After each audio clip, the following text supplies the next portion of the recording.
Puji Tuhan, Shalom Bapak Ibu Saudara-saudara yang diberkati Tuhan. Salam jumpa kembali dengan saya lewat video khotbah pada hari ini. Kita bersyukur tentunya kalau kita bisa bertemu kembali pada hari ini. Tentu semua karena kasih dan anugerah Tuhan, tentu semua karena kemurahan dan kebaikan Tuhan. Bapak Ibu Saudara-saudara yang diberkati Tuhan, mari sebelum kita dengar firman Tuhan, kita mau siapkan hati dan pikiran kita. Kita mau berdoa lebih dulu kepada Tuhan, minta tuntunan dan pertolongannya sehingga kita boleh mengerti, memahami firman-Nya, dan kita boleh melakukan firman-Nya dengan kekuatan Roh Kudus. Mari kita berdoa. Bapa di surga, kami datang kepadamu mengucap syukur buat hari ini. Tuhan telah beri kesempatan kami kembali untuk mendengar firman Tuhan. Kami mau siapkan hati dan pikiran kami untuk kami bisa mengerti, memahami firman-Mu. Bahkan lebih daripada itu, kami ditolong oleh-Mu untuk melakukan firman-Mu Tuhan. Urapi hamba-Mu dengan urapan yang khusus. Di dalam nama Tuhan Yesus kami berdoa. Amin. Bapak Ibu saudara-saudara yang diberkati Tuhan, senang sekali bisa jumpa kembali dengan Bapak Ibu saudara-saudara sekalian pada hari ini. Tentu semua karena kasih dan setia Tuhan, tentu semua karena kebaikan Tuhan. Nah, Bapak Ibu saudara-saudara yang diberkati Tuhan, mari kita lihat Alkitab kita sama-sama yang terambil dari Injil Markus pasal keempat ayat 38 dan 39. Kita lihat Alkitab kita sama-sama dari Injil Markus pasal yang keempat ayatnya 38 dan 39. Perikopnya berjudul Angin Ribut Diredakan. Bapak Ibu Saudara, jikalau Bapak Ibu Saudara-saudari punya waktu dan kesempatan baca ayat ini dari ayat 35 sampai 41, Saudaraku, ini akan lebih baik sekali sehingga kita boleh mengerti, memahami cerita ini. Nah, saya akan baca saja pada hari ini dari ayat 38 dan 39 buat kita semua. Markus pasal 4 ayat 38. Pada waktu itu Yesus sedang tidur di buritan di sebuah tilam, maka murid-muridnya membangunkan dia dan berkata kepadanya, "Guru, tidak peduli kalau kita binasa." Ia pun bangun, menghardik angin itu dan berkata kepada danau itu, "Diam, tenanglah." Lalu angin itu reda dan danau itu menjadi teduh sekali. Bapak Ibu saudara-saudari yang dicintai Tuhan, kita melihat dari pembacaan kita ini cerita tentang Tuhan Yesus ada di sebuah perahu bersama dengan murid-muridnya pada waktu itu, dan terjadi badai tofan yang hebat, terjadi angin ribut yang hebat melanda perahu mereka sehingga perahu mereka penuh dengan air dan akhirnya perahu mereka hampir tenggelam. Bapak Ibu saudara-saudara yang dikasihi Tuhan, pada waktu itu murid-murid sudah berusaha dengan sekuat tenaga, mungkin telah melakukan banyak hal, melakukan ini itu dan sebagainya, saudaraku, untuk meringankan badai tersebut atau untuk meringankan perahu mereka dari tekanan badai atau ombak sehingga hampir menenggelamkan perahu mereka. Mereka sudah berusaha dengan sekuat tenaga dan pada akhirnya mereka gagal dan mereka membangunkan Tuhan Yesus yang pada waktu itu sedang tidur di sebuah tilam di buritan kapal, saudaraku. Dan pada waktu itu juga mungkin ada kemungkinan murid-murid juga bersuara ribut atau berisik, saudaraku. Mungkin ada banyak perkataan-perkataan yang mereka keluarkan pada waktu itu. Wah, ini kenapa bisa begini, kenapa bisa begitu, padahal kita tadi begini, begitu dan sebagainya. Mungkin ada banyak perkataan-perkataan yang mereka ucapkan dalam kepanikan mereka, dalam badai yang sedang datang melanda perahu mereka, saudaraku. Mereka menjadi takut, menjadi khawatir, mereka menjadi stres, dan bahkan mereka menjadi panik, saudaraku. Nah, dalam kepanikan mereka ada banyak mungkin kata-kata yang mereka lontarkan, termasuk kata-kata yang salah, yang negatif. Ada banyak juga tindakan-tindakan yang mereka lakukan, mungkin tindakan-tindakan yang salah pada waktu itu, saudaraku. Dengan kekuatan mereka, mereka berupaya, dengan kekuatan mereka, mereka berusaha supaya perahu mereka selamat dari tekanan badai yang melanda hidup mereka atau perahu mereka pada waktu itu, saudaraku. Nah, Bapak Ibu saudara dan berkati Tuhan, kita melihat dari pengalaman ini bahwa murid-murid telah salah dalam menyikapi badai yang datang di kehidupan mereka. Murid-murid telah salah di dalam menghadapi atau menyikapi badai taufan yang melanda perahu mereka ataupun hidup mereka, saudaraku, pada waktu itu. Bapak Ibu saudara, mereka melakukan dengan kekuatan mereka sendiri. Akhirnya mereka panik. Dan dalam kepanikan mereka berkata-kata yang salah dan juga berperilaku yang salah. Nah, oleh sebab itu saya percaya ketika Tuhan Yesus bangun dan Tuhan Yesus menghardik angin itu, diam, dan juga pada danau itu tenanglah. Saudaraku, kalau kita lihat angin nggak kelihatan bentuknya. Yang kita cuma tahu angin itu bunyinya atau suaranya aja, saudaraku, yang berisik. Makanya disebut angin ribut, saudaraku, karena suaranya mungkin ribut dan berisik, saudaraku. Dan Yesus bilang diam. Nah, kalau diam ini berhubungan dengan suara, dengan noise atau dengan bicara. Dan kalau tenang itu berhubungan dengan perilaku, saudaraku. Kalem, tenang, ya, slow itu berhubungan dengan perilaku atau tindakan, saudaraku. Nah, pada waktu itu danau yang disebabkan oleh angin yang bertiup kencang, angin taufan atau angin ribut yang membuat danau tersebut airnya menjadi bergerak, bergelombang, saudaraku, sehingga danau bereaksi seperti itu. Ada gerakan-gerakan air yang seperti ombak dan akhirnya itu menerpa perahu mereka dan masuk dalam perahu mereka dan perahu mereka hampir tenggelam. Saudaraku, kita lihat di sini bahwa Tuhan ketika bilang diam itu untuk angin sepertinya. Dan waktu Tuhan bilang tenang itu untuk danau, supaya danau menjadi tenang kembali dan tidak bereaksi. Dan pada waktu itu terjadi suara angin menjadi tenang, menjadi diam maksudnya. Dan juga danau tidak lagi bergelora, danau tidak lagi bergejolak airnya. Jadi teduh sekali. Kata ayat tadi tersebut di dalam Markus pasal 4 tadi. Nah, Bapak Ibu kasih Tuhan, saya percaya pada waktu Tuhan Yesus juga mengatakan diam, tenanglah. Bukan saja kepada angin, bukan saja juga kepada danau, tapi kepada murid-muridnya juga pada waktu itu, saudaraku, yang mungkin mengeluarkan suara-suara yang berisik, mungkin mengeluarkan suara-suara yang ribut, saudaraku. Dan juga mungkin ada tindakan-tindakan yang mereka lakukan yang salah, berbuat ini, itu, dan sebagainya, akhirnya salah semua, akhirnya gagal. Karena mereka berupaya dengan berusaha atau melakukannya dengan kekuatan mereka sendiri, dengan kemampuan mereka sendiri, akhirnya mereka gagal. Nah, Bapak Ibu sering diberkati Tuhan, bagaimana seharusnya orang percaya menyikapi badai tofan yang datang dalam kehidupannya. Saya percaya ketika Tuhan Yesus bilang diam, tenanglah, maka ini juga berlaku buat kita semua orang percaya. Ketika badai tofan datang dalam kehidupan orang percaya, seharusnya yang kita lakukan, seharusnya kita menyikapi badai tersebut dengan diam dan tenanglah. Bapak Ibu Tuhan, diam dan tenanglah. Ini kata-kata yang luar biasa, saudaraku. Ini kata-kata yang menyejukkan hati kita. Ini kata-kata yang boleh mendorong kita semua untuk melakukan yang terbaik di hadapan Tuhan, saudaraku. Orang percaya harus diam dan tenang dalam menyikapi badai hidup di kehidupannya, saudaraku. Orang percaya harus tinggal diam dan tenang di dalam hadirat Allah pada waktu menghadapi badai tofan di kehidupannya, saudaraku. Ini penting sekali untuk kita renungkan. Ini penting sekali untuk kita lakukan.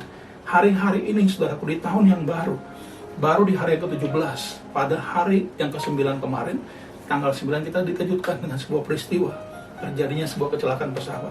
Saudaraku, juga beberapa rekan-rekan kita, sahabat kita, saudara-saudari kita, mungkin ada yang telah berpulang ke pangkuan Bapa di surga, saudaraku, yang mungkin kita nggak mengerti kenapa ini bisa terjadi semuanya.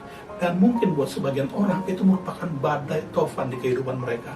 Dan mungkin buat sebagian orang itu merupakan angin ribut di kehidupan mereka, saudaraku. Nah, bagaimana kita bisa menyikapi badai tofan di kehidupan kita dengan baik? Yaitu diam dan tenanglah. Tinggal diam dan tenang di hadirat Allah, saudaraku. Ya, maksudnya diam dan tenang di hadirat Allah, saudaraku. Ini yang harus dilakukan oleh orang percaya, saudaraku. Mengapa? Ada 3 hal, saudaraku. 3 hal yang kita dapati di sana. Yang pertama, supaya kita dapat berdoa kepada Tuhan, saudaraku. Supaya kita dapat berdoa kepada Tuhan dengan baik, saudaraku. Ada sebuah ayat yang mengatakan di bagian Alkitab yang lain, bahwa kuasailah dirimu dan menjadi tenang supaya kamu dapat berdoa. Supaya kamu dapat berdoa. Ya, kuasailah dirimu dan jadilah tenang supaya kamu dapat berdoa. Saudaraku, mengapa orang percaya harus tinggal diam dan tenang di hadirat Allah? Mengapa orang percaya harus diam dan tenang? Karena supaya kita bisa berdoa kepada Tuhan, saudaraku. Pada waktu kita diam dan tenang, kita bisa berdoa. Saudara bisa bayangkan nggak? Kalau orang sedang kalut, kalau orang sedang takut, stres, khawatir, galau, dan menjadi panik, maka mereka nggak bisa berdoa, saudaraku. Sulit untuk mereka bisa berdoa dengan baik. Kalaupun ada doanya salah-salah. Doanya juga mungkin berisi keluhan. Doanya juga mungkin berisi komplainan kepada Tuhan. Seperti murid-murid, guru, engkau tidak peduli jika kita binasa. Saudaraku, pada waktu mereka mengeluarkan kata-kata ini, sepertinya kata-kata ini salah, negatif. Mereka menyalahkan Tuhan. Guru, tidak pedulikah kalau kita binasa? Padahal Tuhan Yesus adalah Allah yang peduli, Allah yang mengasihi, Allah yang memperhatikan. Ya, oleh sebab itu murid-murid salah ketika memanggil nama Tuhan. Dalam kepanikan, mereka berdoa. Maksudnya mereka berseru memanggil Tuhan, tapi salah, saudara. Guru, tidak pedulikah kalau kami binasa? Artinya dia menyalahkan Tuhan. Tuhan, engkau tidak peduli kalau kita binasa. Mungkin saudara juga berdoa dalam kepanikan, Tuhan, masa kan aku bisa mengalami seperti ini? Tuhan, di mana engkau? Tuhan, kenapa ini semua harus terjadi? Seringkali kita berdoa dengan cara yang salah pada waktu kita dalam kepanikan, pada waktu kita dalam kekalutan, saudaraku. Kita seringkali berdoa namun tidak sadar yang kita ucapkan kata-kata yang salah, menyalahkan Tuhan. Tuhan, kenapa ini semua terjadi? Padahal saya sudah berdoa, padahal saya sudah memberi persepuluhan, padahal saya sudah ikut Tuhan dengan setia. Kenapa ini harus menimpa saya? Saudaraku, kerap kali kita berdoa yang salah seperti murid-murid, memanggil Tuhan dan menyalahkan Tuhan. Guru, tidak pedulikah? Engkau tidak pedulikah jika kita binasa? Saudaraku, mari dalam diam dan tenang kita bisa berdoa dengan baik kepada Tuhan. Kita bisa berdoa dengan baik kepada Tuhan. Mengapa orang percaya harus tinggal diam dan tenang di hadirat Allah? Supaya kita bisa berdoa dengan baik, saudara. Ini alasan yang pertama. Yang kedua, saudara, alasannya mengapa kita orang percaya dalam menyikapi badai tofan hidup ini harus tinggal diam dan tenang di hadirat Allah. Supaya kita bisa mengizinkan Tuhan bekerja dengan kuasanya yang hebat dan dahsyat dan ajaib di kehidupan kita, saudaraku. Itu artinya kita mengandalkan Tuhan. Nah, murid-murid, saudaraku, mereka mengandalkan kekuatan mereka. Mereka telah berusaha semaksimal mungkin, berupaya sekeras mungkin telah melakukan ini, itu, dan sebagainya. Mungkin telah menurunkan layar, menaikkan layar, dan juga mungkin sudah membuang air kanan, kiri, dan sebagainya. Namun, tidak berhasil, saudaraku. Dengan kekuatan upaya mereka dan usaha mereka sendiri, mereka tidak berhasil, mereka gagal. Tapi pada waktu mereka gagal, mereka datang kepada Tuhan, dan akhirnya Tuhan menolong. Saudaraku, coba kalau dari tadi mereka sudah panggil Tuhan dan izinkan Tuhan bekerja, pasti mereka tidak akan mengalami kekalutan, kepanikan seperti itu, saudaraku. Dan akhirnya mereka bisa ditolong Tuhan dengan segera pada waktu itu. Oleh karena mereka menyikapi badai tofan di kehidupannya dan kekuatan mereka sendiri, akhirnya mereka gagal. Saudaraku, mari yang kita mau lakukan apabila datang badai di kehidupan kita, yang kedua, kita mau diam dan tenang di hadirat Allah supaya kita terima hasilnya, itu Tuhan bekerja. Pada waktu kita diam dan tenang, Tuhan bekerja dengan kuasa yang ajaib, saudaraku. Sehingga dalam hal ini kita sudah mengandalkan Tuhan. Pada waktu kita diam dan tenang, kita mengizinkan Tuhan bekerja dengan kuasa untuk menghentikan badai. Itu namanya kita sedang mengandalkan Tuhan. Saudaraku, yang ketiga, yang terakhir, mengapa orang percaya harus diam dan tenang di hadirat Allah pada saat menghadapi badai hidupnya, saudaraku, supaya kita bisa melihat kebesaran Tuhan, kedahsyatan Tuhan, keajaiban kuasa dalam kehidupan kita, saudaraku. Bapak Ibu sering berkati Tuhan, pada waktu angin diam, pada waktu danau tenang, saya percaya murid-murid juga pada waktu itu diam dan tidak berisik lagi, tidak ribut lagi suaranya, dan juga tidak lagi melakukan itu dan sebagainya, dan semua fokus kepada Tuhan Yesus. Dan kita lihat di sana, murid-murid bisa melihat kebesaran Tuhan. Setelah semuanya diam dan tenang, murid-murid bisa melihat kebesaran keajaiban Tuhan, saudaraku. Nah, ini hal yang ketiga yang kita bisa dapatkan waktu kita diam dan tenang di hadirat Allah.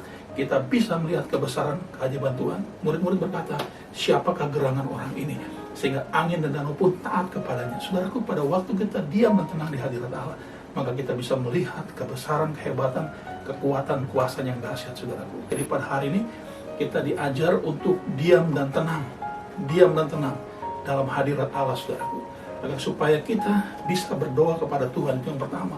Yang kedua, agar kita bisa mengizinkan Tuhan bekerja dengan kuasanya. Mengandalkan Tuhan artinya bukan kekuatan kita pada waktu kita diam dan tenang. Dan yang ketiga, pada waktu kita diam dan tenang, kita bisa melihat kebesaran Allah, kehebatan Allah, kedahsyatan Allah yang bekerja di kehidupan kita, saudaraku. Sehingga akhirnya kita mendapat pertolongan dari Tuhan pada saat kita menghadapi badai. Tuhan yang teduhkan semuanya, Tuhan yang tolong, Tuhan yang berikan solusi yang terbaik bagi kita pada saat kita diam dan tenang di hadirat Allah. Saudaraku, saya percaya Tuhan pasti mampu dan tolong kita semua. Mari kita berdoa. Bapa di surga, kami telah dengar firman Tuhan pada hari ini yang mengajar kami untuk diam dan tenang, yang mengajar kami untuk tinggal diam dan tenang dalam hadirat Allah.